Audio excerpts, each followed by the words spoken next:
حمد و صلات کے بعد میرے انتہائی واجب الاحترام معزز و محترم سامعین و ناظرین کرام، بزرگوں، دوستوں، نوجوان ساتھیوں، عزیز بچوں، برادران اہل اسلام، اہل محبت، اہل سنت، عاشقان مصطفیٰ صلی اللہ تعالی علیہ وآلہ واصحابہ وسلم و محبان اولیاء، السلام علیکم ورحمۃ اللہ وبرکاتہ۔ آج کے جمعے کی گفتگو کا موضوع ہے سلطان الاولیاء، سلطان الہند، عطائے رسول خواجہ خواجگاں حضرت خواجہ غریب نواز، خواجہ معین الملت والدین، حضرت خواجہ معین الدین حسن چشتی سنجری اجمیری رحمت اللہ تعالی ہے۔ اس کی وجہ یہ ہے کہ 6 رجب المرجب کی تاریخ کو آپ کا یوم وصال ہے، اور برِ صغیر کے مسلمانوں کا یہ حق بنتا ہے کہ خواجہ غریب نواز کی بارگاہ میں سلامی نیاز پیش کرتے رہیں۔ اس کی وجہ یہ ہے کہ خواجہ غریب نواز کا ہم پر احسان ہے کہ ان کے توسل سے،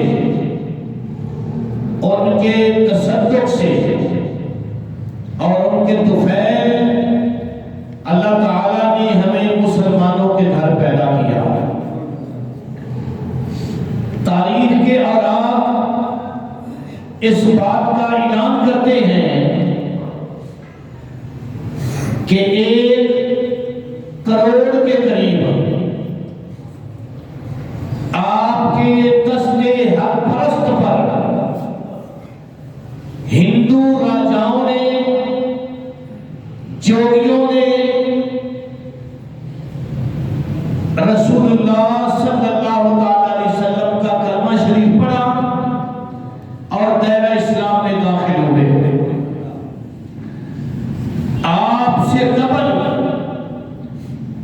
اس دھرتی پر، ہندوستان پر خال کہیں مسلمان تھے۔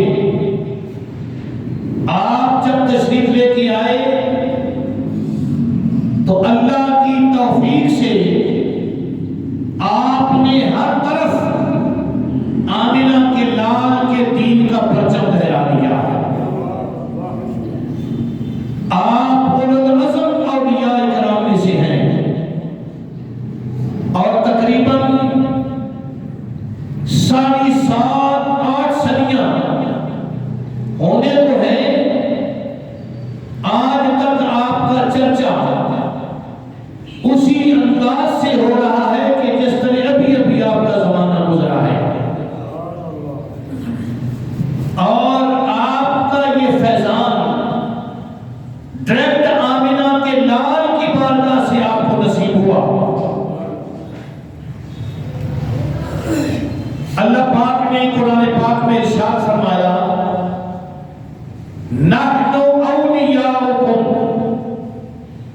ہمارے جو تم دوست ہو، ہمارے جو ولی ہیں، ہمارے جو دوست ہیں، ان کے متعلق فرمایا فی الحیات الدنیا وفی الآخرہ،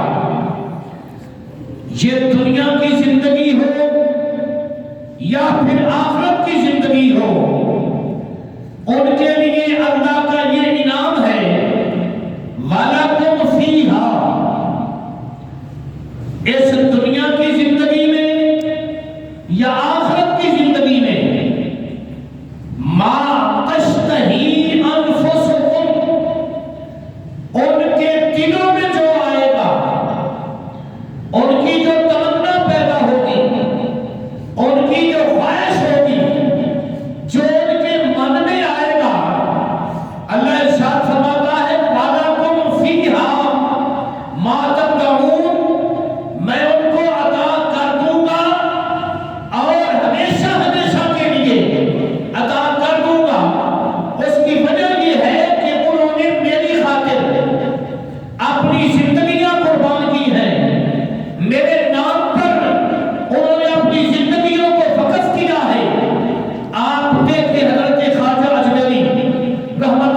فرماتے ہیں میں اپنے باپ میں سیر کر رہا تھا، اس قصبے کے ایک بہت بڑے بزرگ مجذوب حضرت ابراہیم کندوری رحمت اللہ تعالیٰ علیہ، آپ ٹہلتے ٹہلتے میرے باغ میں آئے۔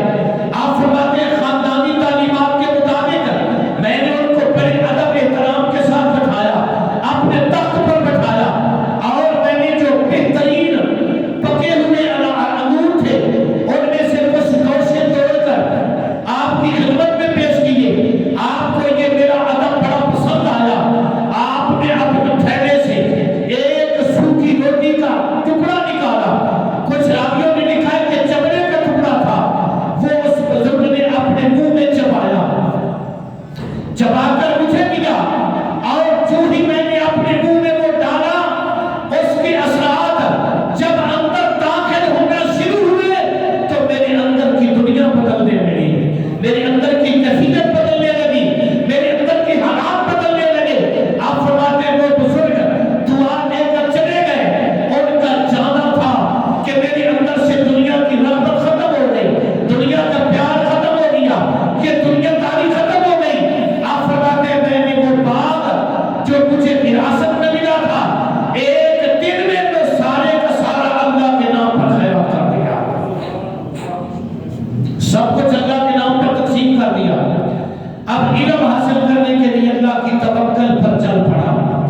آپ فرماتے ہیں اس وقت نیشا پور دنیا کا سب سے بڑا علمی مرکز تھا۔ میں نیشا پور پہنچا، وہاں میں نے سب سے پہلے چند مہینوں میں قرآن حفظ کیا، چند ماہ میں قرآن پاک حفظ کر لیا، پھر میں نے درس نظامی پڑھنا شروع کر دیا۔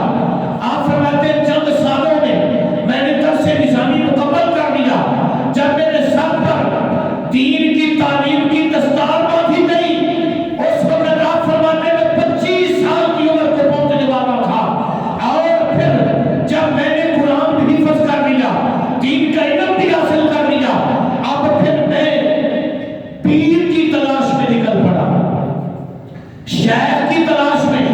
آپ فرماتے ہیں میں نکل پڑا، اور یہ بات ضروری ہے کہ جب علم حاصل کر لیا جائے اور ظاہری علم کے بعد جب تک شیخ کامل کی نسبت اختیار نہ کی جائے، جب تک شیخ کامل کے پاس وقت نہ گزارا جائے، جب تک شیخ کامل کے ہاتھ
ایک بندہ نورانی چہرے والا باہر نکلا، اس نے مجھ سے پوچھا تیرا نام کیا ہے؟ میں نے کہا میرا نام معین الدین ہے، سید غیاث الدین کا بیٹا ہوں، میرے لیے دروازہ کھولو۔ انہوں نے دروازہ بند کر دیا۔ میں نے پیچھے سے آواز دی، اے بغداد والو، کیا میں اتنا ہی برا ہو گیا ہوں کہ میرے لیے بغداد کے دروازے بند ہو چکے ہیں؟ دروازہ کیوں نہیں کھولتے؟ اندر سے اس پورے بابے نے آواز دی، اے معین الدین، یہ دروازے تو کیا پورا بغداد تیرے قدموں پر قربان کرنے کے لیے تیار ہے، پر بات یہ سن، یہ دروازے سب کے لیے کھلے ہیں، جو بھی آتا ہے اللہ کا ورد کرنے کے لیے، تصوف کی تعلیم حاصل کرنے کے لیے، اللہ کا قرب پانے کے لیے، اس کے لیے دروازے کھولے جاتے ہیں۔ پر یہ بات تو دماغ میں بٹھا لے، وہ جو آنے والے ہوتے ہیں وہ ان دروازوں سے چھوٹے ہوتے ہیں، ان کے لیے دروازے کھل جاتے ہیں، تو پہلے ہی ان دروازوں سے بڑا ہے، اس لیے تیرے لیے یہ دروازے بند ہو جاتے ہیں۔ اپنے سے بڑا دروازہ تلاش کر، تو پہلے ہی خزانہ پر کر کے آیا ہے، یہ دروازے تیری جان نہیں چل سکتے، اس لیے کوئی اور دروازہ تلاش کر۔ آپ نے فرمایا مجھے دروازہ ہی بتا دو، جو دروازہ معین الدین کو چل سکے۔ اس بزرگ نے کہا پھر جامع مسجد جنید بغدادی میں چلا جا، جامع مسجد جنید بغدادی میں جا، اس مسجد میں اس وقت زمین و آسمان کا کتب تشریف فرما ہے۔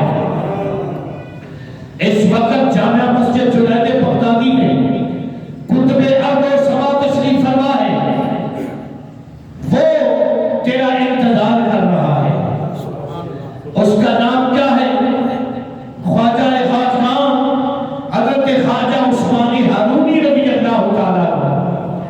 آپ فرماتے ہیں جب میں اس مسجد میں پہنچا تو دروازے پر خواجہ عثمانی ہارونی میرا انتظار کر رہے تھے، اور آپ نے فرمایا معین الدین، تیرے لیے یہ دروازہ ہے، تو اور دروازوں پر کیوں دستکیں دے رہا تھا؟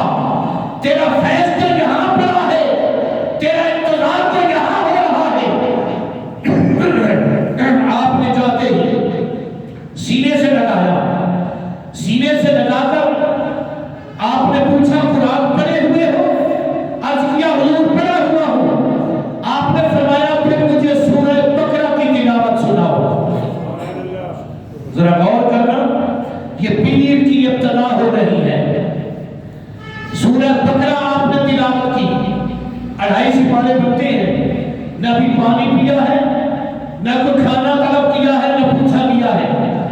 سورہ بقرہ کی جب تلاوت ہو گئی تو آپ نے بیعت فرمایا۔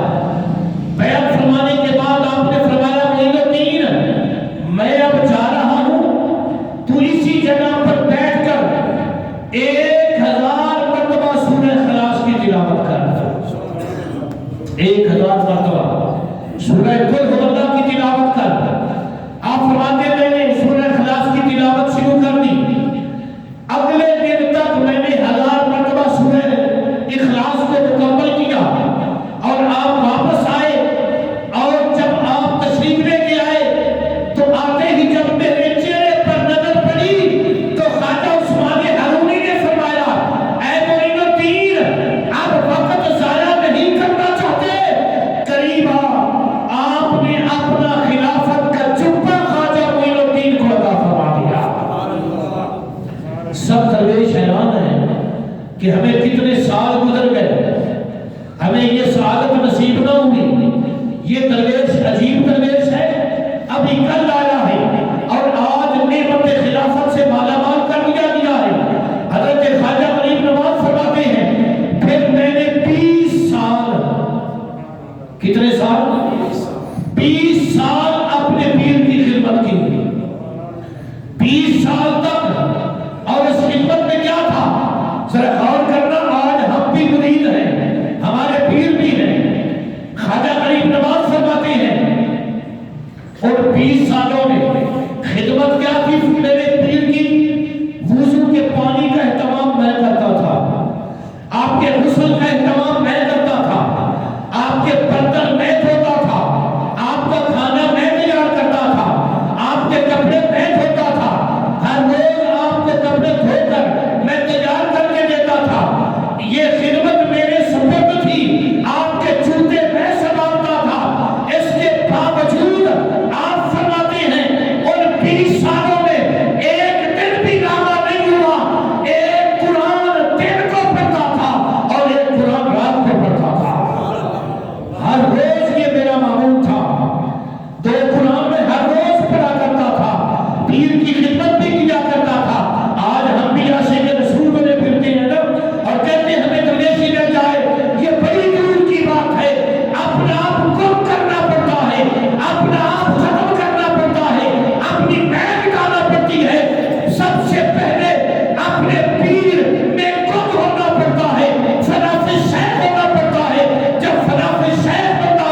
میں نے اپنی شیخ کی خدمت کی، اور آپ فرماتے ہیں کہ کامل مرید وہ ہے، کامل مرید وہ ہے کہ جس کے نامہ